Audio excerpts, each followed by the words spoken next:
एमपीएसटीएमई और एनएमएमआईएस की बिल्डिंग के उद्घाटन समारोह में और एजुकेशन कॉम्प्लेक्स के भूमि पूजन समारोह में हमारे बीच उपस्थित आज के प्रमुख अतिथि भारत सरकार के शिक्षा मंत्री और जिन्होंने नई शिक्षा नीति को प्रधानमंत्री जी के नेतृत्व में गति दी है, नेतृत्व दिया है, ऐसे आदरणीय धर्मेंद्र प्रधान जी,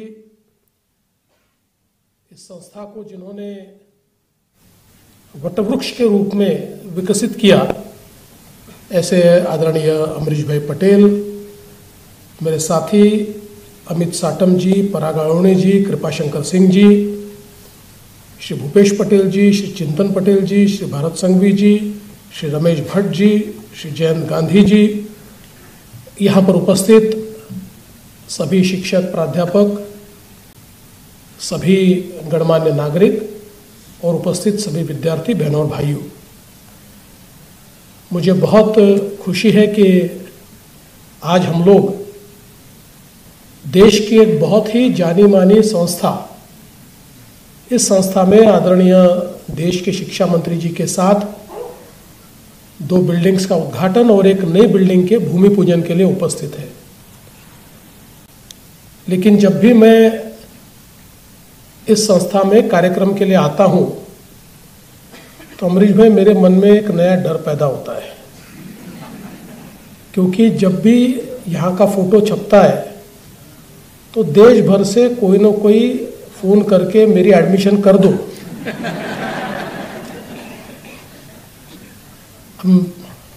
अमरीश भाई का अच्छा, अमरीश भाई सीधा बोल देते हैं कि मेरे बच्चे को और मेरे भाई के बच्चे को भी मैंने एडमिशन डिनाई कर दी थी, तो मेरे यहाँ तो मेरिट पर ही काम होता है।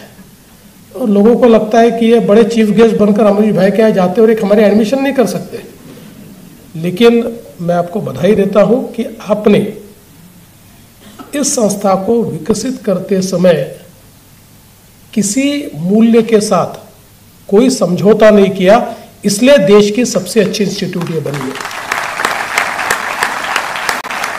आपने एडमिशन में कॉम्प्रोमाइज नहीं किया, आपने फैकल्टी में कॉम्प्रोमाइज नहीं किया, आप कभी डोनेशन के पीछे, पैसे के पीछे नहीं रहे।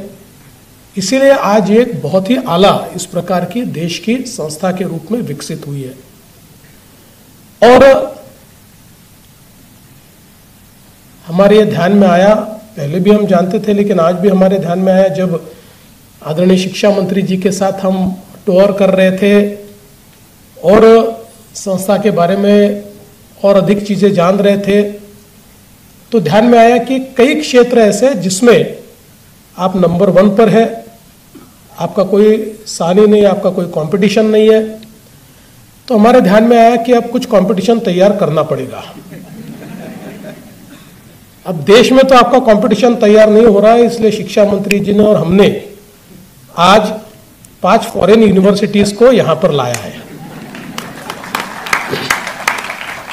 500 साल पुरानी university of Aberdeen, university of York, Illinois institute, university of western Australia और ID design school of Italy, ये 5 दुनिया की बहुत ही नामांकित इस प्रकार की यूनिवर्सिटीज को आज हमारे केंद्र सरकार ने एलओआई दिया है। और हम लोग नई मुंबई एयरपोर्ट के पास हम लोगों ने अभी 250 एकड़ में एजुसिटी डेवलप की है। ये 5 यूनिवर्सिटीज वहां आई है और 5 यूनिवर्सिटीज जल्दी ही वहां पर आएगी और एक बहुत बड़ी एजुकेशनल इकोसिस्टम हम तैयार करेंगे।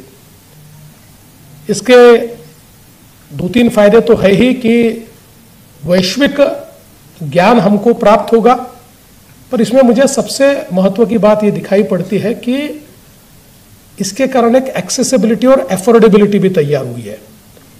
क्योंकि हमारे जो बच्चे बाहर जाकर पढ़ नहीं सकते, उनको वही ज्ञान यहाँ पर 1/3 या 1/4 पैसे स्पेंड करके प्राप्त होगा और आज दुनिया भर में हमारे बच्चे जब वहां पर पढ़ने के लिए जाते हैं तो एक प्रकार से वहां की अर्थव्यवस्था को भी फायदा होता है और जो हमारी फॉरेन करेंसी है वो भी थोड़ी खर्चा होती है, तो उसको भी बचाने का काम हम लोग करेंगे, वो सारी इन्वेस्टमेंट यहां पर आएगी।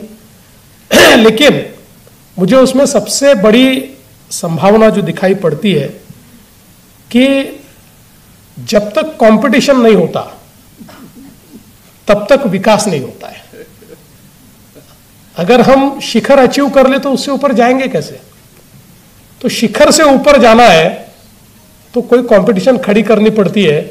अभी एनईपी ने अमरीश भाई कंपटीशन खड़ी की, अब देश वालों के साथ कंपटीशन नहीं है। ये 5 जो यूनिवर्सिटी मुंबई में आई है, तो 2-3 साल के बाद ऐसे ही किसी कार्यक्रम में जब हम धर्मेंद्र जी को बुलाएंगे, उस समय हम एक एनालिसिस करेंगे कि इन यूनिवर्सिटी की तुलना में अभी आप कहां खड़े हैं, या आपकी तुलना में नहीं, ये भी हो सकता है और मुझे पूरा विश्वास है, मैंने आपकी क्षमता को जानता हूं, ये भी हो सकता है कि इन यूनिवर्सिटी को एनालिसिस करना पड़ेगा कि हम आपकी तुलना में कहां खड़े हैं।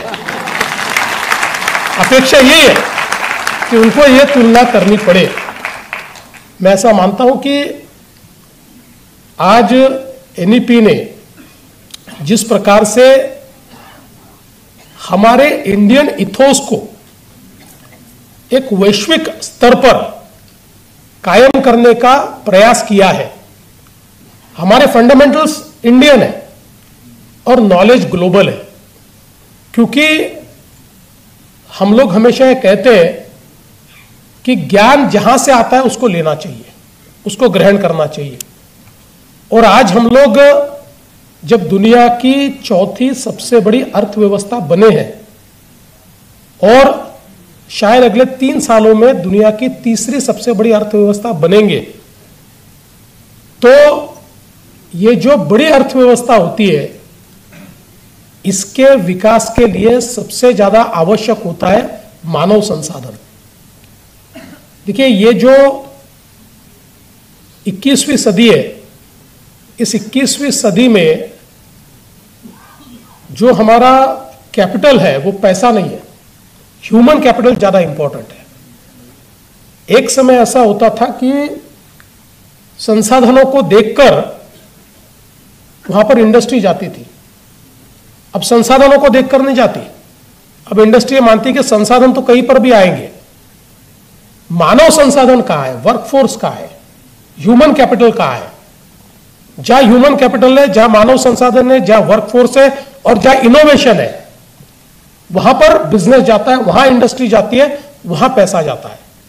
इसलिए आज सबसे आवश्यक यह है कि तीसरी अर्थव्यवस्था, फिर दूसरी अर्थव्यवस्था और 2047 का विकसित भारत तैयार करने के लिए हम लोग देश में सर्वोत्तम मानव संसाधन तैयार करें, बेस्ट वर्कफोर्स तैयार करें। और उस दृष्टि से मैं ऐसा मानता हूं कि आज एनईपी ने जो फ्लेक्सिबिलिटी हमको दी है, हमारे देश में हमने एक लंबा दौर देखा कि जिस दौर में एक प्रकार से एजुकेशन सिस्टम बहुत स्टैटिक थी। हमारी जो कन्वेंशनल यूनिवर्सिटीज है, स्टेट फंडेड यूनिवर्सिटीज है, इसमें आज साथ में आ सकते हैं, सैंडविच हो सकते हैं। आपने तो बहुत पहले इसकी शुरुआत कर दी थी, आपने एमबीए टेक की शुरुआत काफी पहले की, लेकिन ऐसा डाइवर्स फील्ड एक साथ लाकर मल्टी डिसिप्लिनरी इस प्रकार से जो सारी व्यवस्था खड़ी करनी है, अब उसके लिए एक बड़ी आसानी हमारे देश में तैयार हुई है। और हम ये मानते हैं कि अब जो वर्कफोर्स हमको चाहिए ये मल्टी डिसिप्लिनरी चाहिए, जो वर्कफोर्स हमको चाहिए ये टेक्नोलॉजी ओरिएंटेड हमको चाहिए। और आज तो हम लोग देख रहे हैं कि जिस प्रकार का डिसरप्शन आर्टिफिशियल इंटेलिजेंस ला रहा है, एक प्रकार से पहले हम ये मानते थे कि दुनिया में 7 साल में जनरेशन बदलती है, 7 इयर्स। फिर टेक्नोलॉजी की जनरेशन 3 साल में बदलना शुरू किया। अब आर्टिफिशियल इंटेलिजेंस ये 3 महीने में जनरेशन बदल रहा है। इसलिए हम लोगों को इस प्रकार की व्यवस्था खड़ी करनी पड़ेगी। आज का मंत्र तो यही है, लर्न, अनलर्न एंड रीलर्न। इस व्यवस्था में जो लोग जाएंगे वो ही प्रगति कर सकते हैं। और मुझे इस बात की बहुत खुशी है कि आज हमारे भारत के जो बच्चे ये जिस प्रकार से अपनी कैपेबिलिटीज को शोकेस कर रहे हैं, बता रहे हैं, वो हमारे लिए बहुत संभावनाओं को खुले करने वाली इस प्रकार की परिस्थिति हमको दिखाई पड़ती है। और आदरणीय धर्मेंद्र जी ने जो बात कही वो इसलिए इंपॉर्टेंट है कि मुझे यह लगता है कि आने वाले दिनों में हम लोगों को ये जो हमारा स्टार्टअप इकोसिस्टम है, इस इकोसिस्टम को स्ट्रेंथन करना होगा। हम जो सपना देखते हैं, ईज ऑफ लिविंग में जो हम करना चाहते हैं, टेक्नोलॉजी में जो हम करना चाहते हैं, आज वो सब करने के प्लेटफॉर्म्स हमारे पास है।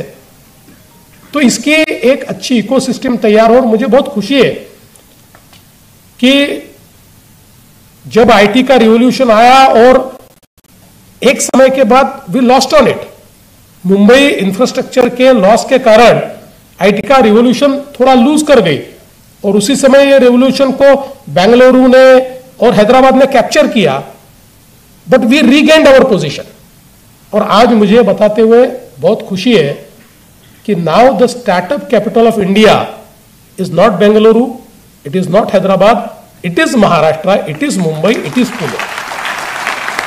अभी स्टार्टअप इंडिया का जो रिपोर्ट आया है, उस रिपोर्ट में ये सारे शहरों को स्टार्टअप इकोसिस्टम में हमने बहुत पीछे डाल दिया है। और हम लोग, और not just in absolute number but it also in absolute investment, ये दोनों चीजों पर now Maharashtra has regained its position, it is number 1। और मैं ऐसा मानता हूं, अभी हम लोग लाइब्रेरी में गए तो धर्मेंद्र प्रधान जी ने वहां पर बच्चों को बुलाया, उनके साथ हम इंटरेक्शन कर रहे थे। तो उस समय मैंने बताया कि हम लोगों ने नाउ फॉर टेक एंटरप्रेन्योर्स जो टेक स्टार्टअप चालू करना चाहते हैं, इनके लिए हम लोगों ने महाराष्ट्र सरकार की ओर से एक फंड ऑफ फंड तैयार किया है 100 करोड़ का, ताकि वो इसको कमर्शियलाइज कर पाए, इंक्यूबेट कर पाए। और मुझे बड़ी खुशी है कि मैं एक इंसिडेंस बताना चाहता हूं कि 2018 में हम लोगों ने, जैसे ही आदरणीय प्रधानमंत्री जी ने डिफेंस मैन्युफैक्चरिंग पर बल दिया, तो हम लोगों ने उस समय एक फंड ऑफ फंड तैयार किया, एक डिफेंस मैन्युफैक्चरिंग पॉलिसी तैयार की और डिफेंस मैन्युफैक्चरिंग में स्टार्टअप्स को मदद करने का विचार किया। और अभी 2023 में एक पुणे में बहुत बड़ा हमारे सेनाओं की ओर से एग्जीबिशन लगाया गया था। हमारी सेनाएं अलग अलग बड़े शहरों में एग्जीबिशन करती है और एग्जिबिट करती है हमारी अचीवमेंट्स को, और जो बच्चे हैं उनको सेना में आने के लिए एक प्रकार से आकृष्ट करती है। मैं वहां गया तो वहां पर एक स्टार्टअप का बड़ा एक स्टॉल लगा हुआ था जहां पर कई स्टार्टअप्स थे। और जब मैं थोड़ा जल्दी में था तो निकल रहा था, तो एक व्यक्ति दौड़ के आया, उसने मेरा हाथ पकड़ा और कहा आपको मेरे स्टॉल पे आना ही पड़ेगा। मैं गया स्टॉल पर, तो मैंने कहा कि क्या, तो उसने बताया कि उसने बहुत बड़ा एक इक्विपमेंट तैयार किया था। उसने मुझे जानकारी नहीं थी, उसने मुझे जानकारी दी कि जो फंड ऑफ फंड आपने तैयार किया था डिफेंस में, उसके भरोसे मैंने स्टार्टअप तैयार किया और अब मैं इस तेजी से आगे बढ़ रहा हूं कि शायद मैं यूनिकॉर्न में एक प्रकार से परिवर्तित हो जाऊं, इतना मैं कर रहा हूं। एंड ही टोल्ड मी कि ऐसे मेरे जैसे 200 स्टार्टअप्स ये महाराष्ट्र गवर्नमेंट के फंड के कारण जो अपना डिफेंस का स्पेस है इसमें तैयार हुए हैं। तो मुझे लगता है कि इसमें हमारा कंट्रीब्यूशन कुछ नहीं है, हमारे युवाओं में ये ताकत है, वो कर सकते हैं। उनको केवल एक एनेबलिंग एनवायरनमेंट हमको देना है। कुछ एनवायरनमेंट एकेडेमिया देगा, कुछ एनवायरनमेंट गवर्नमेंट देगी, और साथ में मिलकर मुझे ऐसा लगता है कि निश्चित रूप से जो मंत्र आज हमको हमारे शिक्षा मंत्री जी ने दिया है कि नौकरी पाने वाले नहीं नौकरी देने वाले बनना है, तो मैं आज आपको कहना चाहता हूं कि आप में से जिनके सपने कि हम देने वाला बनना चाहते हैं, उन सपनों के पीछे NMIS इंस्टीट्यूट भी खड़ा होगा। और मैं आपको आश्वस्त करता हूं कि गवर्नमेंट भी उसके पीछे खड़ी होगी और हम साथ में मिलकर इस इकोसिस्टम को इस प्रकार से इंक्यूबेट करेंगे कि निश्चित रूप से बहुत बड़ा एक हमारा तबका ये एंटरप्रेन्योर बनेगा और देश के विकास में एक अपनी भूमिका भी, एक अपना योगदान भी देगा। मैं फिर एक बार हमारे NMIS और हमारी संस्था को बहुत बहुत शुभकामनाएं देता हूं। आपने एजुकेशन को, आपने शिक्षा को एक नया स्वरूप दिया है और आपने जिस प्रकार से गुणवत्ता को प्राधान्य दिया है, इसके लिए मैं आपको बहुत बधाई देता हूं। इसी प्रकार से आप आगे बढ़ते रहिए और आदरणीय मंत्री जी है, हम हैं, जहां क्वालिटी है वहां हम पीछे खड़े ही है, इसलिए आपको चिंता करने की आवश्यकता नहीं है। आप ही के कहने पर 45 लेकर गए थे मीटर, अब आपको 60 मीटर चाहिए है। पर आपकी मांग गलत नहीं है। अभी ग्लोबली हम लोगों ने देखा है कि जो किसी भी बिल्डिंग की, चाहे वो हॉस्पिटल हो, चाहे वो स्कूल हो, चाहे कोई एजुकेशनल इंस्टीट्यूट हो, इसकी जो हाइट है यह फायर फाइटिंग इक्विपमेंट से डिटरमिन नहीं होती, क्योंकि अब नई सिस्टम ऐसे आई है कि इनबिल्ट फायर फाइटिंग खड़ी करनी पड़ती है, उसकी व्यवस्था इनबिल्ट होती है।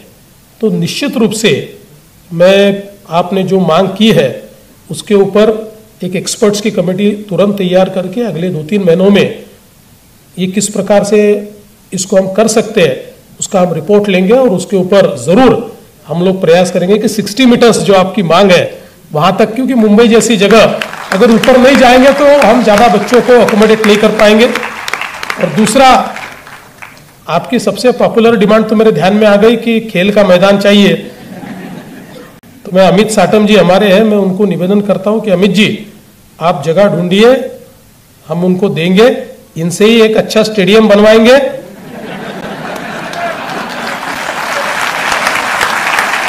जो ये बच्चों के भी काम आएगा और अन्य बच्चों के भी काम आएगा। ऐसा एक वर्ल्ड क्लास स्टेडियम अमरीश भाई आपसे हम बनवाएंगे। तो ये निश्चित रूप से मैं आपको आश्वस्त करता हूं और आपने एक अच्छे कार्यक्रम में मुझे बुलाया। और हाँ, एक बात और मुझे बता देना चाहता हूं कि आपने कहा कि हमारे मंत्री जी को बुलाना चाहते थे तो थोड़ी तकलीफ, आप मतलब तकलीफ नहीं, मतलब आप कहना चाहते थे कि थोड़ा कठिन था। तो आपको बताता हूं, आपने जैसे मुझे कहा कि मंत्री जी को बुलाना है, तो मैंने एक SMS किया, सिर्फ मंत्री जी को, फोन भी नहीं किया। आई जस्ट SMS हिम और उन्होंने मुझे कंफर्मेशन भी SMS पे दिया। विदिन 15 मिनट्स SMS पे कंफर्मेशन दिया और ये कार्यक्रम उन्होंने एक्सेप्ट किया। तो मैं ऐसा मानता हूं कि ये उनका कमिटमेंट है।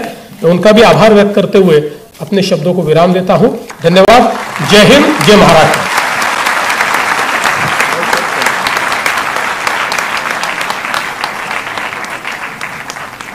Thank you, sir.